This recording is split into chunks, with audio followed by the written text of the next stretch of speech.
श्री सच्चिदानंद सद्गुरु श्री सिद्धारूढ़ स्वामी महाराज की जय। श्री सच्चिदानंद सद्गुरु अवधूत वेंकट स्वामी महाराज की जय। गुरुदेव दत्त। सद्गुरु अवधूत శ్రీ గొలగమూడి వెంకయ్య స్వామి వారి యొక్క సాన్నిధ్యంలో ఈరోజు శ్రీ సిద్ధారూఢ స్వామి చరిత్ర అధ్యాయం 6లోని అంశాలని మనం శక్తి మేరకు వివరించుకోవడానికి ప్రయత్నం చేస్తున్నాం. ఈ చరిత్ర యొక్క శ్రవణము అది ఎంతో అత్యంత ప్రధానమైనది. ఎందుకంటే మహాత్ములంతా కూడా శ్రవణం చేయించేవారు. శ్రవణం చేయించేవారు అంటే ఏమిటి? నిరంతరము వినడం అనేది అలవాటుగా చేసుకోగలగాలి. అలాగే సిద్ధారూఢ స్వామి వారు ప్రతిరోజు శాస్త్ర శ్రవణం చేస్తూ ఉండేవాడు. ఇక్కడ శ్రవణం అంటే అన్ని వినడమే, కానీ ఆ వినడంలో ఏది అత్యంత ఉన్నతమైనది, ఏది శ్రేష్టమైనది, ఏది ఉపయోగకరమైనది, ఏది నిరుపయోగమైనది అని కూడా మనం ఆలోచించాలి. ఆహారం తీసుకున్నప్పుడు ఏది మంచిది, ఏది చెడుది అని మనం ఆలోచిస్తామా లేదా? అది కూరగాయల మార్కెట్కి కావచ్చు, లేకపోతే స్వీట్ స్టాల్కి కావచ్చు, లేకపోతే దైనందిన జీవితంలో ఉపయోగించే అనేక ఎలక్ట్రానిక్ వస్తువులు కూడా కావచ్చు. ఇక్కడ శాస్త్ర శ్రవణము, శాస్త్రము అంటే శాసించేది, శాశ్వతమైనది, అటువంటివే వాళ్ళు వినిపించేవారు. ఎందుకంటే సమయం వృధా చేసుకోకూడదు, శక్తి నిరుపయోగం కాకూడదు. అంటే ఏది మాట్లాడినా కూడా అది ఎట్లా ఉండాలంటే అత్యంత శ్రేష్టమైనదిగా ఉండగలగాలి. ఆ వినిన దానివల్ల వాడిలో పరిణితి కలగాలి, సంస్కరింపబడాలనే ప్రేరణ కలగాలి. ఇది నిజమైన శ్రవణం. అటువంటి శాస్త్ర శ్రవణం చేస్తుండగా ఒక యువకుడు సిద్ధారూఢ స్వామికి ఆశ్రమంలో ప్రవేశించాడు. ప్రవేశించగానే నమస్కారం పెట్టడం చెప్పడం లేదండి, భక్తి శ్రద్ధలతో శుద్ధుల పాదాలకు నమస్కరించాడు. మనం గబగబా చదివేస్తాం భక్తి శ్రద్ధ అనేసి. అంటే నమస్కారం పెట్టడం కూడా ఏ విధంగా పెట్టాలి, ఏ భావంతో పెట్టాలి. అందుకే మనం ఏదైనా మంచి గ్రంథం చదివేటప్పుడు క్షుణ్ణంగా పరిశీలించుకుంటూ ఒక్కొక్క పదంలోన అర్థాన్ని గ్రహించడానికి ప్రయత్నం చేయాలి. అంటే యథాలాపంగా చదవడం, యథాలాపంగా వినడం కాదు. భక్తి శ్రద్ధలతో సిద్ధులకి పాదాలు నమస్కరించాడు. భగవంతుడు ఏది గుర్తిస్తాడు? ఎలా పెట్టావో గుర్తించాడు, ఏ విధంగా పెట్టావని గుర్తిస్తాడు. అందరూ నమస్కారాలు పెడుతూనే ఉంటారు, కానీ ఆ నమస్కారంలో ఉన్న భావాన్ని భగవంతుడు గుర్తిస్తాడు. ఇది మాత్రం వాస్తవం. నేను పైకి ఎన్ని నమస్కారాలు పెట్టినప్పటికీ కూడా, పైకి ఎంత భక్తుడని అనిపించుకున్నప్పటికీ కూడా, నేను భక్తుడినా నమస్కారం ఏ భావంతో పెట్టిన సంగతి సర్వాంతర్యామన భగవంతుడికి తెలుసు అని ఎరుక కలిగి ఉంటే, నేను చేసే ప్రతి పని వెనుక, ప్రతి చర్య వెనుక కూడా ఆయన గుర్తింపులో అనుకుంటాడు. అందుకే కదా షిరిడి సాయినాథుడు ఈ కలియుగానికి వచ్చింది. మనసులో ఎటువంటి భావాలతో ఆయన దగ్గర దర్శనానికి వెళ్తే ఆయన ఏ విధంగా దాన్ని తెలియజేసేవాడు, ఇది మనం పరిశీలించుకోవాలండి. అంతేకాని ఆయన సర్వజ్ఞుడు అని, గొప్పవాడు అని చెప్పుకోవడానికి మాత్రం బాబా సర్వజ్ఞత్వాన్ని ఎక్కడా ప్రకటించలేదు. ఏ మహాత్ముడు ప్రకటించాడండి. వెంటనే ఆ యువకుడు పాదాల నమస్కారం పెడతానే నీవెవరని అడిగాడు. అంటేనే అతడు అన్నాడు, తండ్రి నేను ఎవరనేది నాకు తెలియదు, అది తెలుసుకోవడానికే తమ సన్నిధికి చేరాను. చూడు, ఇందులోనే ఆ వచ్చిన యువకుడి యొక్క జ్ఞానం బయటపడుతోంది. తండ్రి అంటే స్థితికర్త, నువ్వు నన్ను పోషించేవాడు కాదు, నువ్వే నాకు తెలియజెప్పేవాడు నీవే. ఆ పదంలోనే అర్థం ఉందండి. నేను ఎవరనేది నాకు తెలియదు, అది తెలుసుకోవడం నీ దగ్గరకు వచ్చాను. నేనంటే నీ శరీరమా, నేనంటే ఈ రూపమా, నేనంటే ఈ పేరా, నేనంటే ఈ గుణమా? చూడండి, ఆ యువకుడు ఎంత క్షుణ్ణంగా పరిశీలించుకొని, తనకు తాను పరిశీలించుకొని, నేనెవరు తెలుసుకోవడానికి నీ దగ్గరకు వచ్చాను, ఆ మూలాన్ని తెలుసుకున్నాం అనుకోండి, సమస్య పరిష్కారం అవుతుంది. రమణ మహర్షి గారి దగ్గరికి వెళ్ళినప్పుడు కూడా ఆయన చెప్పిన మాట అదే. కావ్యకంఠ గణపతి మహాముని ఆ దగ్గరకు వచ్చినప్పుడు నీలో వచ్చే ప్రశ్న ఎక్కడి నుంచి వస్తుందో దాన్ని గుర్తించు అన్నాడు.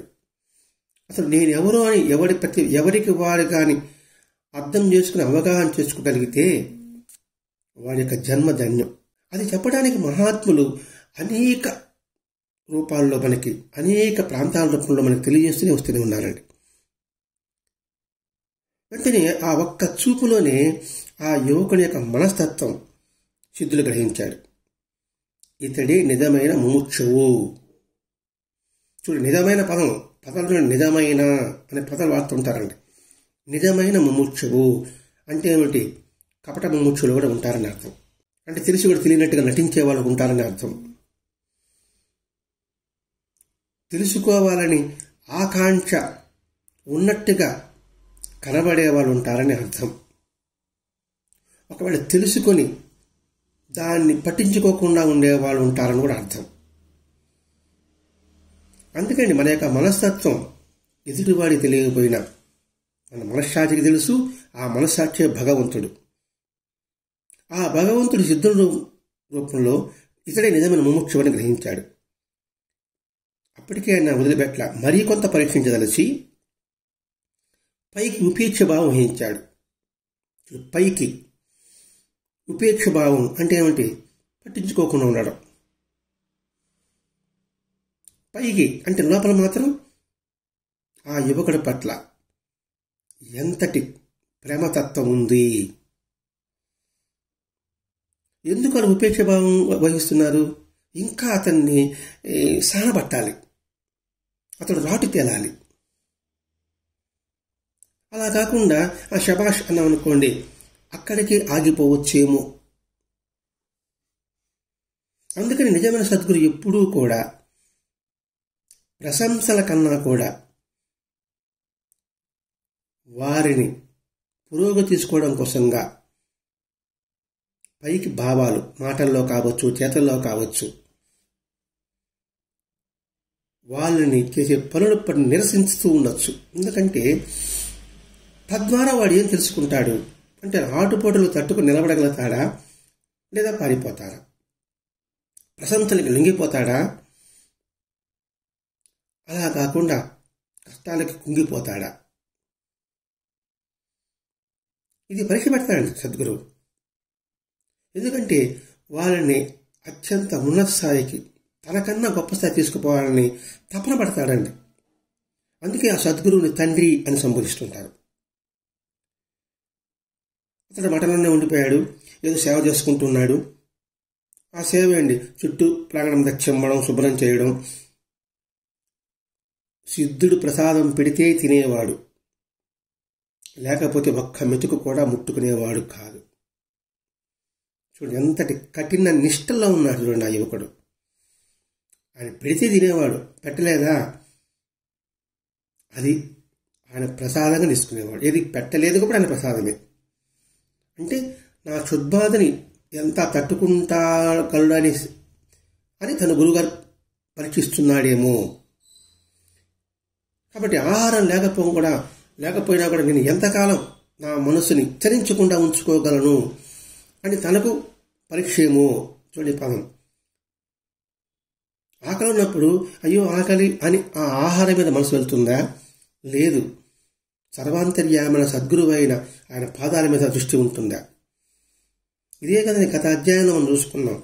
సిద్ధుడితో పాటు ఆ భీమయ్య ఎవరు బయలుదేరినప్పుడు కాసేపడిన తర్వాత మాకు ఆకలిగా ఉందంటే దాని మీద దృష్టి ఉన్నప్పుడు నీకు గురువు ఎలా దొరుకుతాడరా అని చిన్నప్పుడే సిద్ధుడు చెప్పుకున్నాడు. అనంతరం అతడు శివమంత్రం జపిస్తూ తన పనులు చూసుకునేవాడట. శివమంత్రము అంటే మన దృష్టి ఏంది? శివ శివ శివ శివ శివ అనుకోవడం. అది మన బాహ్యం, మనకు తెలిసిన విధానం అదే. శివ అంటే శుభాలు కలిగించేవాడు అంటే ఏమిటి? శివ మంత్రము అంటే నిరంతరము పాజిటివ్ థింకింగ్ అంటే ఏమిటి? భగవంతుడు నాకు మెతుకు పెట్టలేదు, నో నెగిటివ్, పాజిటివ్ ఎందుకు పెట్టలేదు కాబట్టి ఆ పెట్టకపోవడం నాకు శుభం కలిగిస్తుంది అనే ధ్యాసతో ఉండడమే ఇక్కడ శివమంత్రం జపిస్తున్నాడు అనే దానికి మనం వివరించుకుంటున్నామండి. శివమంత్రం జపిస్తూ తన పనులు చేసుకునేవాడు అంటే ఏంటి? ప్రతి పని భగవంతుని యొక్క పని, ఆ పని నాకు శుభం కలిగిస్తుంది. అది మఠం శుభ్రం చేయడమా, లేకపోతే మలమూత్రాలు శుభ్రం చేయడమా, ఏదైనా కావచ్చు కాక నేను చెప్పే పని కూడా నాకు శుభం కలిగిస్తుంది అని మంత్రము. మంత్రం అంటే మననము. అది చేస్తూ పనిచేసేవాడు. నీ చేయు కార్యములన్నీ నీ సేవలకు కాక అని చదివేస్తున్నాం మనం. దాని అంతరార్థాన్ని ఎంత గుర్తుకు తెలియజేస్తున్నాడో ఈ సిద్ధార్థ స్వామి చరిత్రలో. చివరికి ఆ యువకుడు సిద్ధులు మనసును గెలిచాడు. ఇదండి భగవంతుని మెప్పించే విధంగా, ఆయనకి నచ్చే రీతిన, ఆయన అభిష్టం ప్రకారం మన జీవితం, మన ఆలోచన, మన భావాలు, మన వాక్కు, మన కర్మ అన్నీ కూడా ఆయనకి మెచ్చే రీతిలో కానీ ఉండగలిగితే ఆయన యొక్క మనసును మనం గెలవగలం.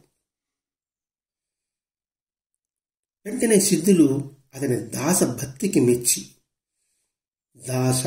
దాస్యము, సేవకుడు ఊరికి ఎలా పెడతారండి? నలుగురు పని మనుషులు ఉన్నారనుకోండి. ఆ నలుగురిలో ఎవరు శ్రద్ధగా చేస్తున్నారో, ఎవరు అంకిత భావంతో చేస్తున్నాడో యజమాని తెలుసుకున్నప్పుడు ఆ అంకిత భావం చేసిన వ్యక్తి పట్ల యజమానికి ఎంతటి ప్రేమ ఉంటుంది, ఎంతటి వాత్సల్యం ఉంటుంది.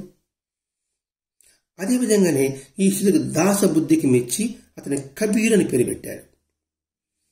కబీర్ అంటే రామదాసులో నా కబీర్ కాదండి, రామభక్తుడైన ఆ కబీర్ కాదు. ఇక్కడ కబీరు అనే దానికి మనం అర్థం చూసుకుంటే ఏముంటుందంటే, మనం అంటే ప్రతి ఒక్క దానికి కూడా అర్థం ఒకటి ఉంటుందండి. కబీర్ అంటే అద్భుతమైన శక్తివంతమైన నాయకుడు అని అర్థం. గొప్ప అద్భుతమైన శక్తివంతమైన నాయకుడు. ఒక పదం చెప్పుకోవాలంటే గొప్ప జ్ఞాని. అంటే ఇక శక్తివంతమైన నాయకుడు అన్నాడు అంటే ఏమిటి? సేవకుడే నాయకుడు అని బైబిల్ యేసునే చెప్పినట్టుగా ఎంత శక్తివంతముడు, ఎటువంటి ఆటుపోటుగా తట్టుకుని నిలబడగలిగిన వాడు. బ్రహ్మాస్త్రం ఒకటి వదిలారంటే దానికి తిరిగి ఉండదు. అలాగే శక్తివంతమైన నాయకుడు అంటే ఏమిటి? అన్ని ఆటుపోటులకు తట్టుకొని నిలబడగలిగిన వాడు. అది ఇక్కడ నిరూపణైంది కదా, అందుకని సరే కబీరు అని పేరు పెట్టాడు. ఇతనికి సంస్కృత పాండిత్యంలో ఎంతో ఉంది. ఆ కాలంలో చాలామంది ముముక్షువులు సిద్ధులకు వచ్చి ఆయన దగ్గర శాస్త్రశ్రవణం చేసుకుంటూ ఆయన సేవలో నిమ్మకం చాలామంది ఉన్నారు. గోవింద స్వామి కావచ్చు, గోపాలప్ప కావచ్చు, ఉద్దండప్ప కావచ్చు, వరణప్ప. అంటే కన్నడంలో అప్ప అప్ప అని పదాలు వచ్చేస్తాయండి. వరణప్ప, ఉద్దండప్ప, గోపాలప్ప, చన్నమలప్ప ఇట్లాంటి అనేక మంది సిద్ధుల దగ్గరికి వచ్చి స్వామి సేవలు నిలబడినారు.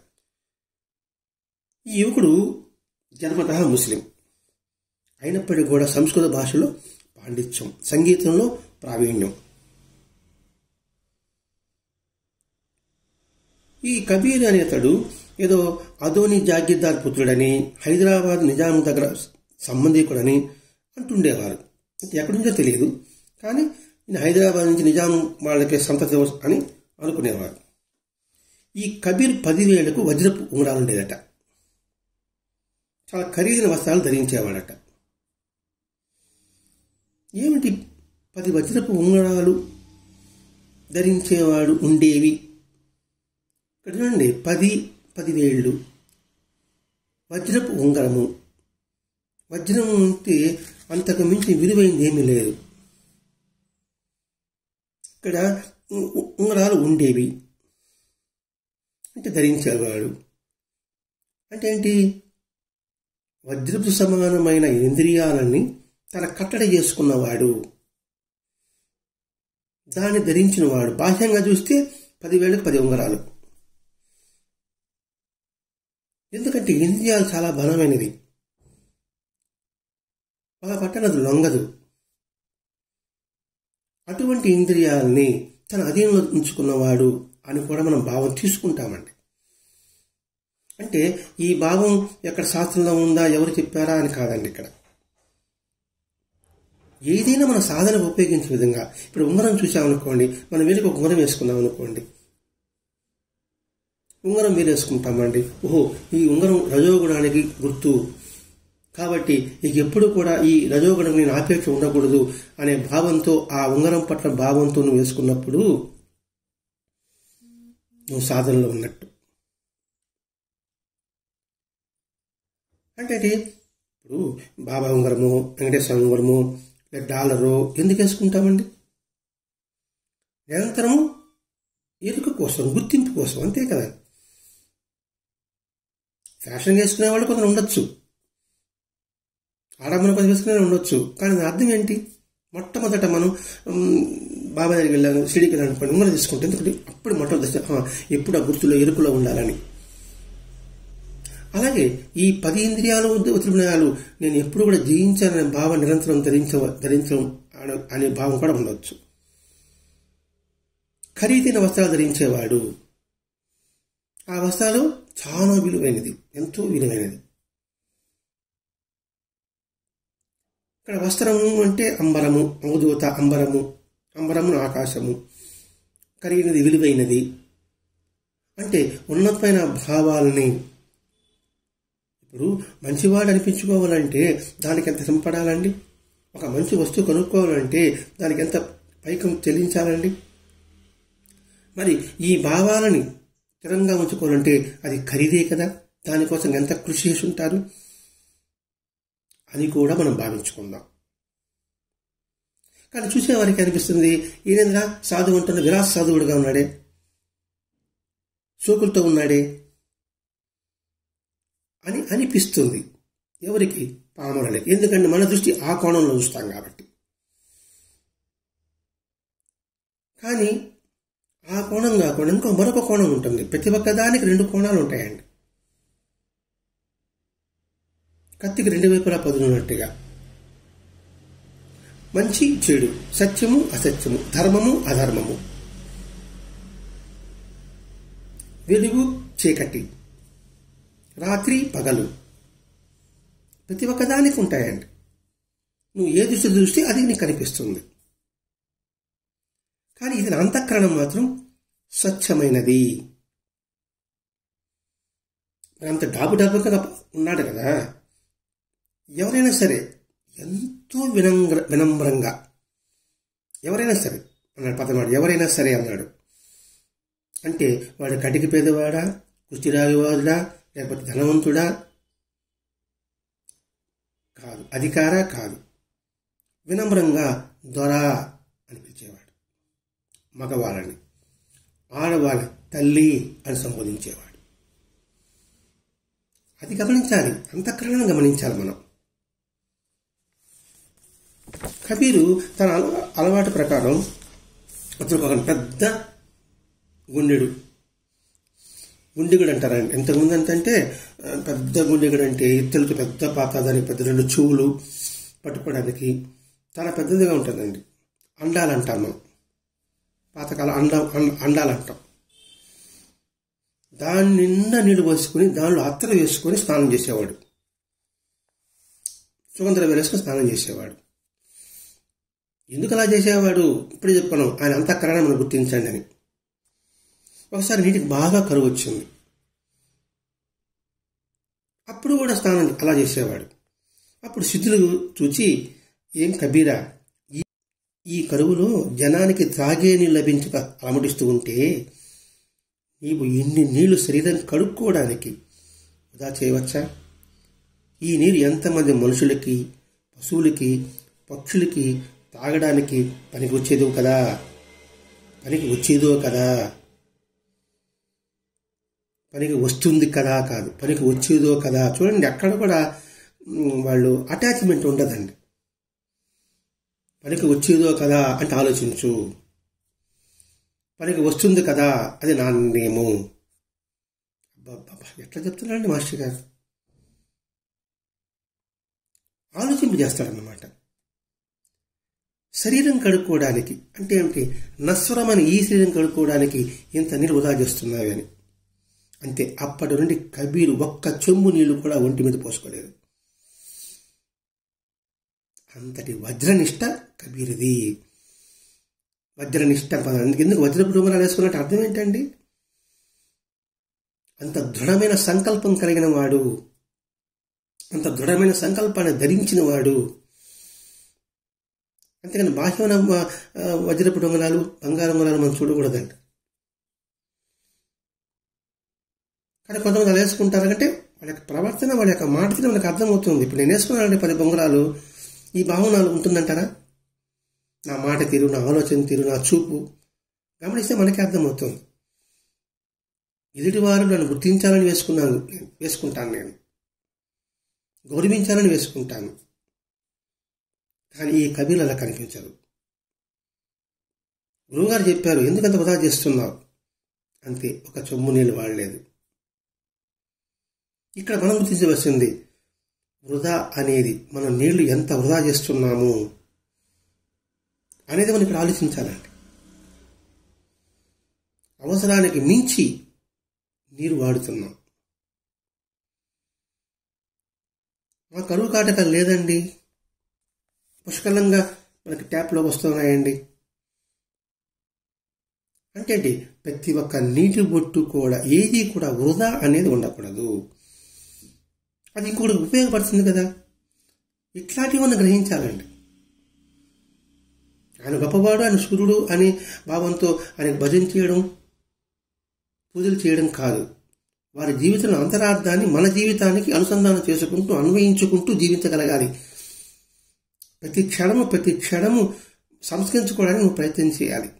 అందుకే భరద్వాజ మహర్షి గారు అంటారు, క్షణము ఆత్మ వికాసానికై కృషి చేయడమే మానవ జీవిత లక్ష్యం కావాలి.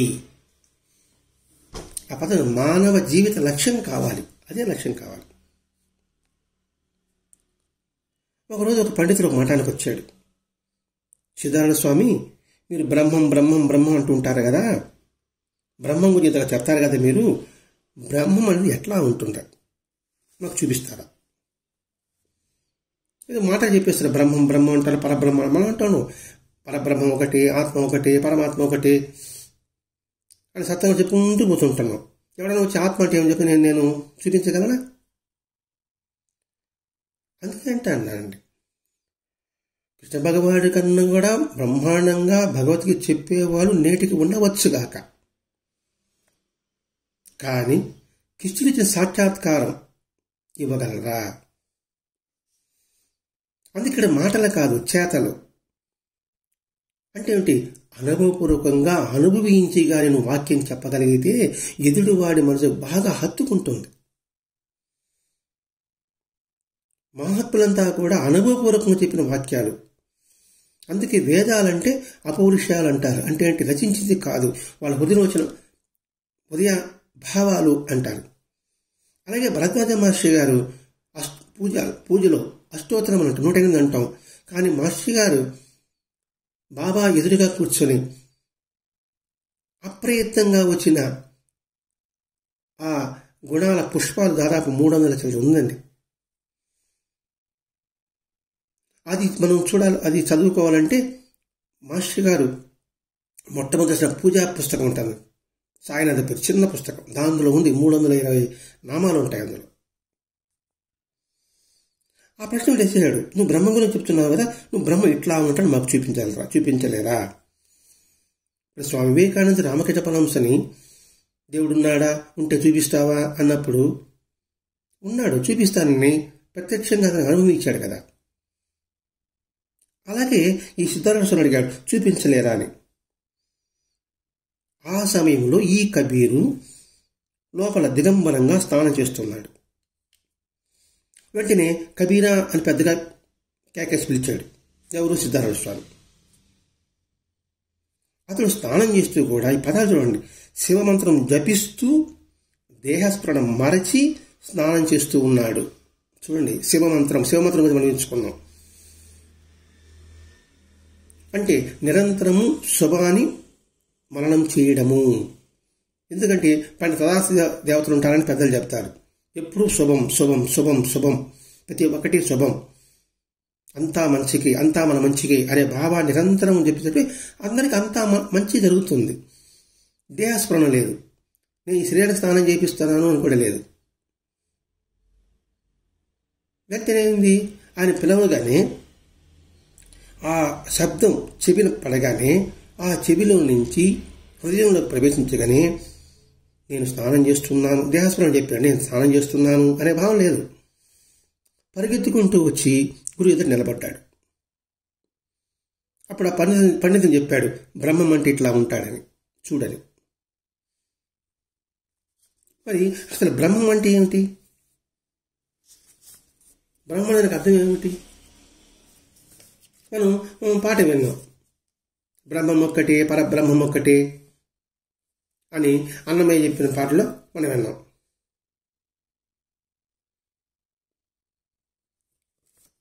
అంటే ఇక్కడ ఈనాడు సిద్ధులు అతనికి ప్రత్యక్షంగా చూపించాడు. పరబ్రహ్మం అంటే ఏమిటి? ఒకే ఒకటి. ప్రతి జీవి లోపల ఉన్న, బయట వెలుపల ఉన్న విశ్వం ఏదైతే ఉందో అదే నేను, తేడా లేదు. నేను దిగంబరుడిని, నేను పురుషుడిని, ఎదుటి వారికి వెళ్ళాలి అనే భావం లేదు. అతను అంటే అంతటా ఉన్న చైతన్యం మీద నా లోపల బయట అదే ఉంది. ఇంకా నాకు భేదభావం ఎలా ఉంటుంది అంటే భౌతికంగా కావచ్చు, మరియు ఆధ్యాత్మికంగా కూడా కావచ్చు, అన్నిటి నాకు మూలం ఒకటే, అదే మూలాధారము అనే భావన కలిగిన వాడికి తాను యొక్క దేహ పట్ల భ్రాంతి ఎలా ఉంటుందండి? అదే ఈ సిద్ధార్థ స్వామిలోనే వస్తారండి. ఒక అంధుడైన సాధువు దగ్గరికి వచ్చినప్పుడు, అతడు దిగంబరంగా ఉన్నప్పుడు వెంటనే సిద్ధులు వస్తుంటే గబగబా నాకు గుడ్డలు కట్టండి అంటాడు. వాళ్ళ శిష్యులు అంటారు, అదేంటి ఇప్పుడు దిగంబరంగా ఉన్నా కదన్నప్పుడు ఆయన ఒక మాట అంటాడండి, మీరు బహిర్దేశానికి వెళ్ళినప్పుడు అక్కడ పశువులు వస్తే మీరు లేస్తారా? మనుషులు వస్తే కపక్కన లేస్తారు, అందుకని నేను గుడ్డలు కట్టుకుంటాను అన్నాడు. చూడు ఎంతటి చంప చెలుమనిపించే మాట అండి ఇది. అంటే మీరు నా చుట్టూ వాళ్ళంతా పశువులు లాంటి వాళ్ళు, నాతో సమానుడు ఒకడు వస్తున్నాడు. చూడండి ఎంతటి భావం ఉంటుందో. మహాత్ముల యొక్క వాకులోని అర్థం మనం గ్రహించాలండి. ఇక్కడ ఎప్పుడైతే ఆ బ్రహ్మతత్వంలో ఉంటాడో, మన పెద్దలు చెప్పారు, అహం బ్రహ్మాస్మి, అయినాత్మ బ్రహ్మ, ప్రజ్ఞానం బ్రహ్మ, తత్వమసి, ఈ పదాలు పలికిస్తుంటాం. దాని ఆచరణ ద్వారా చూపిస్తున్నాడు ఈ కబీర్ అనేవాడు. అందుకే బ్రహ్మం అనేది అత్యున్నతమైన విశ్వవ్యాప్తమైన ఆత్మ, అది శాశ్వతమైనది, మార్పు లేనిది. అంటే ఇంతటి అర్థాన్ని ప్రత్యక్షంగా చూపించాడు. ఇప్పుడు కబీరులో ఉన్నది అత్యుత్తమైన, చూడండి ఇక్కడ విశ్వవ్యాప్తమైన ఆత్మతత్వం. విశ్వవ్యాప్తమైన ఆత్మతత్వానికి భేదభావం అనేది ఉండదు. అందుకే అది శాశ్వతము, మార్పు ఉండదు. అతను మార్పు ఉండదు, ఇంకా శాశ్వతంగా అట్లాగే ఉంటాడు. చూడండి బ్రహ్మము చూపించమంటే దానికి ఎంతగా వివరణ ఇక్కడ మనకు మాస్టర్ గారు అందిస్తున్నారు. చూడండి ఇక్కడ అంటే దీన్ని బట్టి మనం క్షుణ్ణంగా పరిశీలించాల్సింది మనం గమనించాలండి. స్నానం చేయిస్తుంటే పరిగెత్తి వచ్చేసాడు. ఇది మన శంకరాచార్య చరిత్రలో కనిపిస్తుందండి. సదానందుడు అనుకుంటా, నా పేరు గుర్తుంటే. నదికి ఆవల ఒడ్డు ఉన్నాడు. నదికి ఇవల శంకరాచార్య ఉన్నారు. ఓ సదానంద అని పిలిచాడు. అంటే ఆ పేరు అయి ఉంటే, అది ఇంకో పేరు కావచ్చు. వెంటనే చుట్టుకుని రాకుండా, లేకపోతే పడవలో రాకుండా ఆ నది మీద నడిచి చేశాడు. ఆ దృష్టి అంతా ఏంది? పరబ్రహ్మ స్వరూపమైన తన గురువు గారి యొక్క తత్వం మీద దృష్టి ఉంది. అక్కడ నీళ్లు ఉంది, ఆ నీళ్ళు నేను మునిగిపోతాను అని లేదు. నీరు నేను ఒకటే, ఇందులో తేడా ఏం లేదు అనే తత్వంలో ఉంటాడు. కాబట్టి ప్రకృతి ఆ విధంగా సహకరిస్తుంది. మరి వీడు నన్ను నమ్ముకొస్తున్నాడు, అయితే మనవాడని భావన వస్తున్నాడు. ఇప్పుడు మనవాడని ఎక్కడ కనబడాలి అనుకుని మనం చేపట్లు లాక్కోపోతాం కదండి. అప్పుడేమైంది? ఆ నది మీద వస్తానే పద్మాలు ఆయనకి ఆచ్ఛాదనగా వచ్చింది. వస్తానే గురువుగారి దగ్గరికి వచ్చాడు. అందుకనే పద్మపాదుడు. ఇది చాలామంది మహాత్మ చరిత్రలో వస్తుంటాయి. వీరబ్రహ్మం గారు ఆయన దగ్గర సిద్ధయ్య ముస్లిం శిష్యుడు. అక్కడ మురిగిపోయిన కుక్క మాంసం కనబడితే దాన్ని తినమన్నాడు. మిగతా శిష్యులు అయ్యయ్యో అదేంటి కుక్క మాంసం తినమంటున్నాడే అన్నాడు. మరి ఆ శిష్యుడు సిద్ధయ్య అది కుక్క మాంసము చనిపోయిన మాంసం అని లేదు, అంతా పరబ్రహ్మతత్వమే అనే భావంతో ఆ సిద్ధయ్య బ్రహ్మంగారు చెప్పిన ప్రకారం చేశాడు. ఆయన అనుగ్రహానికి పాత్రుడయ్యాడు. ఆయన మనసుని గెలిచాడు. సరే, అప్పుడెప్పుడో జరిగింది కదండి. ఈ మధ్యకాలం ఏమో జరిగింది. రేగే ఒక ఎర్రటి అరటి పండ్లు ఎవరు నైవేద్యానికి పెట్టినప్పుడు బాబా ఏం చేశాడు? పండుని వేరే వాళ్ళకి ఇచ్చి అరటి పండు తొక్కని రేగేకి ఇస్తాడు. రేగే ఏందా నాకు అరటి పండు తొక్కి ఇస్తున్నాడే అని మనం ఆలోచించాడా? అదే ఆయన ప్రసాదం అనే భావన. అరటి తొక్కలో కూడా బాబా యొక్క తత్వం ఉంది, బాబా యొక్క అనుగ్రహం ఉంది అనే భావంతో చేశాడు కదండి. ఇట్లా అనేక మంచి చరిత్రలు మనకు కనిపిస్తున్నాయి. ఇట్లా భరద్వాజ మహర్షి గారు మనకి అన్ని కోణాల నుంచి అనేకమైన దివ్యమైన తత్వాన్ని మనకు అందిస్తున్న ఆ భరద్వాజ మహర్షి గారికి జన్మలకి మనం రుణపడి ఉన్నాం. ఇప్పుడు చూడండి, సిద్ధారూఢ సంహితలో బ్రహ్మం అంటే ఏమిటో మాటలో కాకుండా స్వయంగా ప్రత్యక్షంగా ఒక్కరికి కాదు మనందరికీ చూపిస్తున్నాడు. ఆ తత్వంలో ఇమడమంటున్నాడు. ఆ తత్వంతో నువ్వు జీవించమంటున్నాడు. ఈ పెద్ద పెద్ద పదాలు మనం స్కూల్లో ప్రతిజ్ఞ చేస్తుంటాం. భారతదేశం నా మాతృభూమి, భారతీయులు నా సహోదరులు. అది కూడా బ్రహ్మతత్వమే కదండి. దేశం అంటే మట్టి కాదు, దేశం అంటే మనుషులోయ్, ఇది కూడా బ్రహ్మం కాదండి. పరోపకారం మిదం శరీరం అనే భావన ఎంచుకోవడం కూడా బ్రహ్మం కాదండి. అంటే ఏంటి? బ్రహ్మం అంటే ఏదో మనకు అతీతమైన ఉండేది, ఇది మన విషయం కాదు, మనకు సంబంధించింది కాదు అనుకుంటుంటామండి.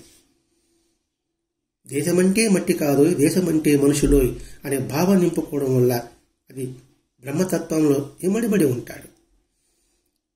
వసుదైక కుటుంబము అనే భావన ఉన్నప్పుడు ఆ బ్రహ్మంలో ఉంటాడు. సర్వేజన సుఖినోభవంతు అనే భావన స్థిరత్వం చేసుకున్నప్పుడు వాడు ఆ పరబ్రహ్మంలోనే ఉంటాడు. అవి నోటితో పలకడం కాదు, అందులో వాస్తవాన్ని నువ్వు గ్రహించగలిగితే ఆ బ్రహ్మాన్ని అనుక్షణము కూడా మనం దర్శించగలము అని ఇక్కడ సిద్ధారూఢ స్వామి ఆ కబీరు దాస్ ద్వారా మనకు తెలియజేస్తున్నాడు. మరి ఆయన తెలియజేసిన మర్మాన్ని భరద్వాజ మహర్షి గారు మనకి అరటిపండు చేతిలో పెట్టి మనకు అందిస్తున్నాడు. అందుకు భరద్వాజ మహర్షి గారి మనం జన్మలకి రుణపడి ఉంటాం. ఆ రుణం తెచ్చుకోవడానికి మనం చేయవలసిన కృషి ఒకటి, నిరంతరము ఆ ధ్యాసలో ఉంటూ శుభాన్ని కోరుతూ, అంటే పాజిటివ్ థింక్తోనే ఉంటూ నిరంతరము ఒకనొక చైతన్య శక్తి మనం నడిపిస్తుందనే భావనని దృఢత్వం చేసుకుంటూ వజ్రపు ఉంగరాలాగా, వజ్ర నిష్టలాగా మనం కలిగి ఉంటే ఆ యువకుడు ఏ విధంగా అయితే సిద్ధుడి మనసుని గెలిచాడో మనం అందరం మాస్టర్ గారి యొక్క మనసుని గెలవగలం, గెలిచి ఆయన ఒడిలో విశ్రమించగలం. ఇదే మనకి ఈరోజు భరద్వాజ మాస్టర్ గారు అందించిన గొప్ప వజ్రం. ఆ వజ్రాన్ని మనం కాపాడుకుంటూ పతిలంగా దృఢంలో ఉంచుకుంటూ జన్మజన్మలకి ఆ దృఢనిష్ట మనకి రావాలని ప్రార్థిస్తూ స్వస్తి. శ్రీ సచ్చిదానంద సద్గురు అవధూత వెంకయ్య స్వామి మహారాజ్ కీ జై. శ్రీ సచ్చిదానంద సద్గురు సిద్ధారూఢ స్వామి మహారాజ్ కీ జై. గురుదేవ దత్త.